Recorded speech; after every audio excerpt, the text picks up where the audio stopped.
Spend a lot of our time on the physical body.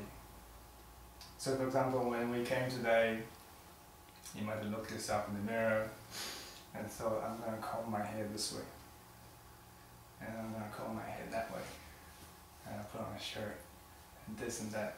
Or, should I put some cream on? Should I put some gel on? So we spend a lot of time on our physical body, but and that's because this physical body gets seen by everyone all the time. So if it's not looked after, then people start thinking, this is, you're not really looking after your physical health. But we don't have the same attention put on our, I was trying to call it the mind body. So I just wanted to show you guys some images of what mind body might look like. I don't know whether you recognize this particular painter. Not Picasso. This painter is called Francis Bacon. So what we're trying to say is that we all have a physical body because we look at our physical body every single day. If we take our physical body and if we can take our mind and then give it a body as well, whether your physical body and your mind body will look very similar, will they be just as beautiful? And you guys are all very physically beautiful, so you spend so much effort physically beautiful, but is your mind body just as beautiful as your physical body? Or maybe not. So Francis Bacon is a very interesting artist because he paints not only himself, but he also paints other people as well. These images really caught me the first time I saw them because I thought, whoa, what amazing paintings of mind bodies. We don't see it, when we are frustrated or when you're stressed, or when you're shouting across the floor to somebody, or when you are talking very loud, or when you are depressed. Do you still look as calm and beautiful as you are right now? If you can take your mind out and put a form and shape to it, what would it look like? So these images really struck me, just to let you guys imagine what that mind body actually looks like when you are not really concentrating on cultivating that mind, and how beautiful or how ugly it can get. So when you're meditating at home, or when you just meditate then, just so when you still yourself, try to be the mirror to your own mind and have a look at yourself. Trying to see what that mind body actually looks like today. So we've got to have a mind body and mind body health check.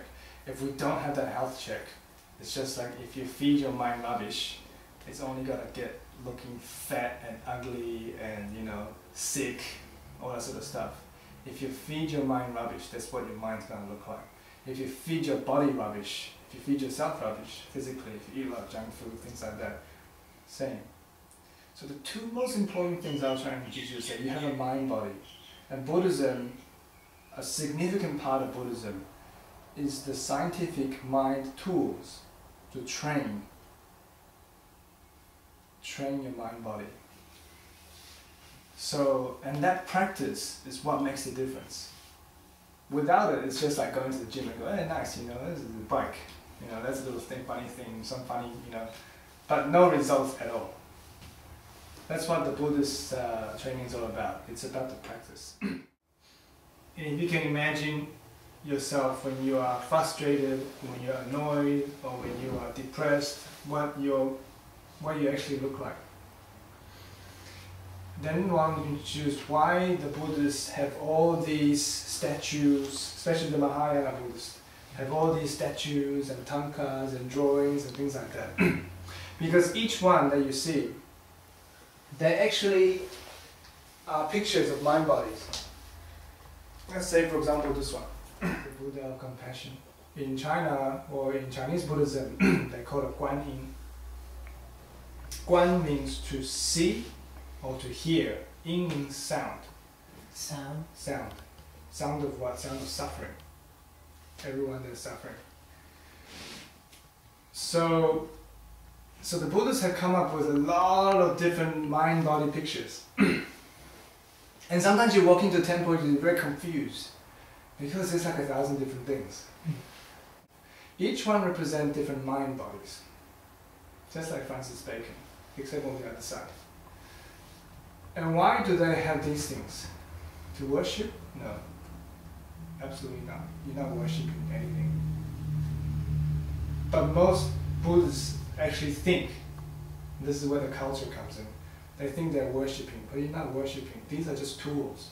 Like a camera, these are just tools. The tools will do something. And if you don't use these tools, they have no real meaning. They cannot help your Buddhist practice at all. So like a camera, these tools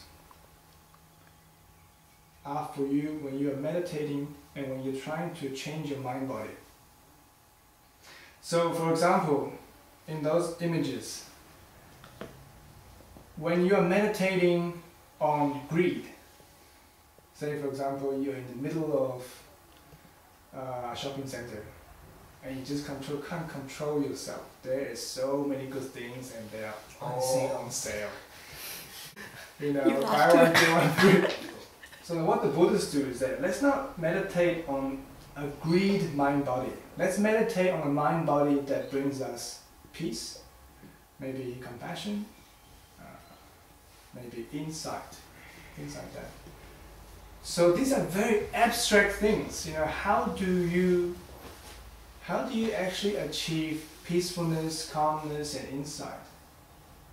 And you start talking about that to people, and then people get very confused. So the Buddhists thought, all right, how are we gonna not let people get confused? Let's maybe draw a picture of what compassion might look like. It might look like your mother, or it might look like your girlfriend, your father, or whatever. Let's draw a picture of what that is. Let's give it probably 4 arms. Because when you're compassionate, you want to help as many people as you can. Maybe you need 1,000 arms. That's how you can help a lot of people. Maybe you have a small smile on your face, not crazy smile, but you know, calm smile. And maybe let's put some very beautiful environment around it, because when we're in a very beautiful environment, it brings us peace, it brings us harmony and insight.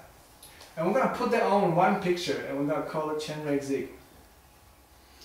But first time people look at the picture and they'll go, what is this about?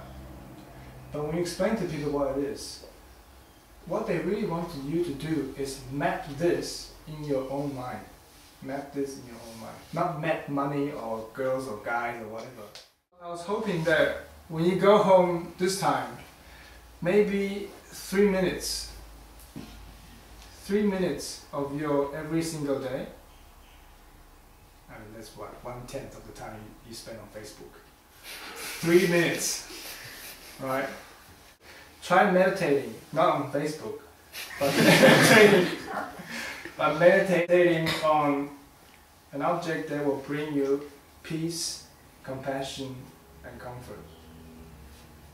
Because if you don't invest in your mind, and when it goes crazy, don't come back and say, why is it going crazy? But you never invested in it. You never fed it anything. You never gave it anything that will bring out peace, compassion. How can you expect it to be calm, peaceful, loving? You can't. And with the 2 tools, which I will remind you again next time. So one is prostration, the other is meditating on mind bodies. So those 2 tools, if you can spend a bit of time on them, meditating 3 minutes a day, and the class will gradually move towards experiencing Buddhism. Because we want to get results, right? There's no point walking to a gym and just looking at dumbbells. Get some results. Very small investment, 3 minutes a day. But want to see some changes. So you can actually see why these monks, you know, what they're doing. You know, what's effective, what is the science of Buddhism. Actually experience it.